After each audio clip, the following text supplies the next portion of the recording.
Guys, welcome back to another spectacular chess game. This one was played in 1970 between Bent Larsen, playing as white, and his opponent Boris Spassky, chess legend and a former world chess champion. This game was played as a part of a tournament USSR versus rest of the world, and this game is truly spectacular. Boris Spassky dismantled Larsen's position in only 17 moves. This game is full of tactical surprises and all sorts of tricks, so truly a game you will enjoy, I'm sure. So without further ado, we will go straight into it. Larsen opened the game with b3, his own Nimzowitsch-Larsen attack. Spassky replies with e5, we have bishop b2, and knight c6 was played for black.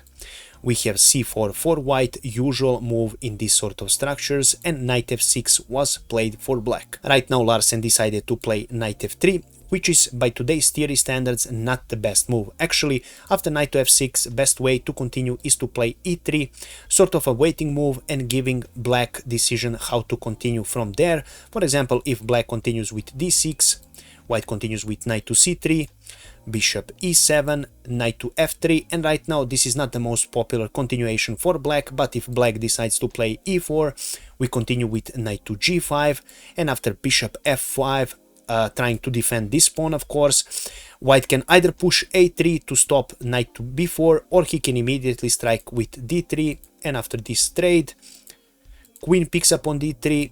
After this knight is pushed, knight g to e4 with a really pleasant position for white. But Larsen decided to play knight f3, that is the reason why Spassky played e4, attacking this knight.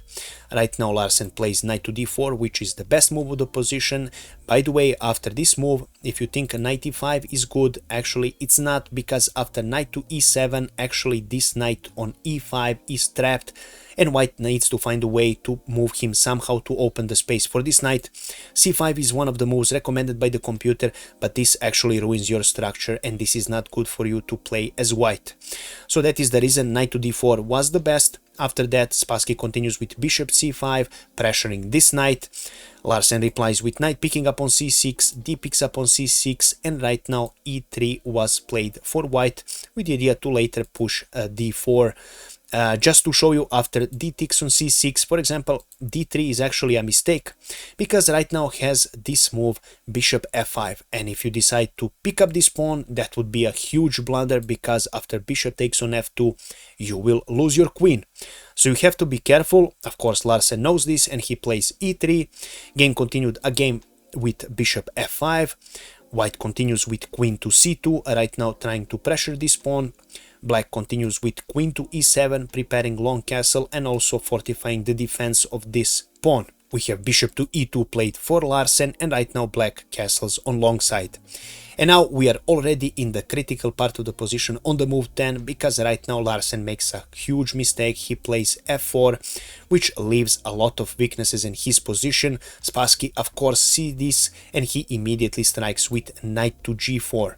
Now you might be wondering why is this move so special?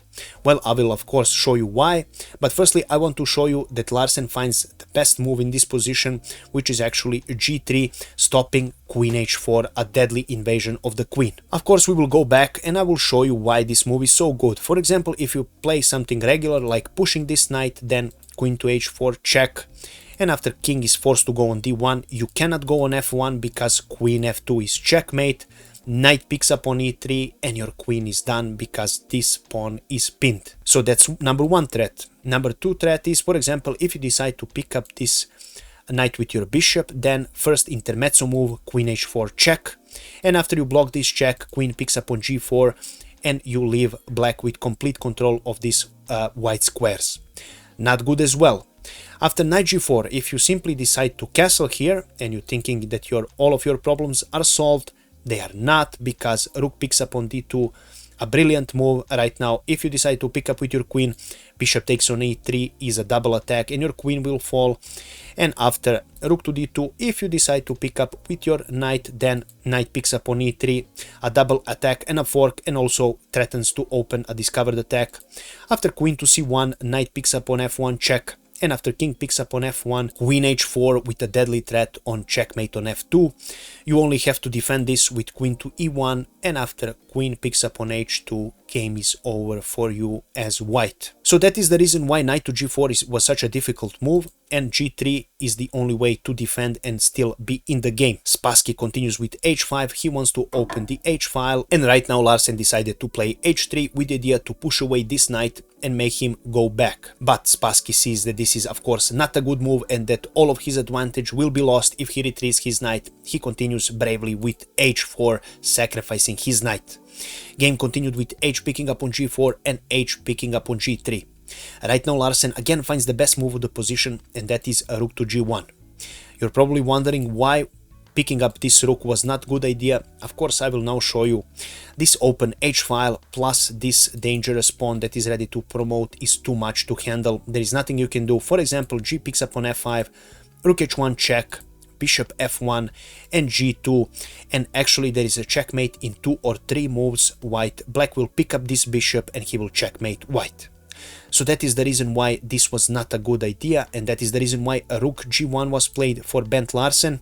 Game continued with another brilliant sacrifice, and that is a rook h1. Now white is in a really difficult situation and he doesn't have many options in this position. Larsen decided to accept this sacrifice. We will go back, of course, after this move. If you decide to protect this rook with your king, then rook picks up on g1, king picks up on g1, and queen h4 is a game over for white, because you cannot stop queen h2 checkmate or queen h2 and then queen f2 checkmate. Checkmate is inevitable. For example, if you go king h1, then queen h1 is checkmate. So that is the reason that after rook to h1, a rook picks up on h1 was played, and black now continues with g2. Now Larsen decided to play rook f1, and he was probably praying that Spassky will pick up this rook and somehow he will be relieved. But of course Spassky knows what he is doing and he won't do that. He plays queen to h4 check.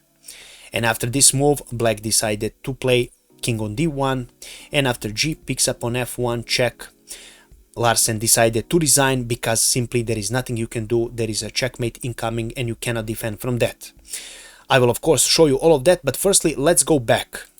So after g2, if you decide to play rook to g1, which was tempting for white, queen to h4 is what follows, and after king d1, queen h1, another brilliant move, is what follows, and white is again lost. For example, you can try with queen c1, which is the best option here. Then queen picks up on g1 check, king c2, queen picks up on c1, king picks up on c1, and g1 with the promotion of a new queen. Black is simply in a huge material advantage and it's game over for white. We will go back one more time. After queen to h1, for example, if you decide to pick up this queen, then g picks up on h1 with a promotion of a queen, and after bishop f1 and queen picks up on f1 checkmate, and the game is over. And that is the reason why rook g1 wasn't good either for white. We will now go back to our final position where Larsen resigned. So after this promotion, now if you decide to pick up this, then black continues with bishop picking up on g4, and after king goes on c1, we continue with queen e1 check, and after queen d1, the only defense, queen picks up on d1 is checkmate. Of course, after bishop to g4, if you decide to block this check with your bishop, queen h1 is checkmate. And this is how this game ended, and this is all I have prepared for you today. If you enjoyed this game, please make sure to leave a comment, like and share this video with other people who enjoy chess as well, because word of mouth referrals like this really help my channel grow. Also, if you wish, you can donate to my channel. I will leave the PayPal link in the description of this video, and each and every new donator will be listed in my new videos, so your name will be visible on the screen. You can also support me by becoming a channel member. And also feel free to comment about this position. Let me know if I missed something in the analysis. Did you enjoy this game? And anything else you might have on your mind. Thank you so much guys for your continued support, and we will see each other in the next video. I wish you a pleasant day. Bye bye.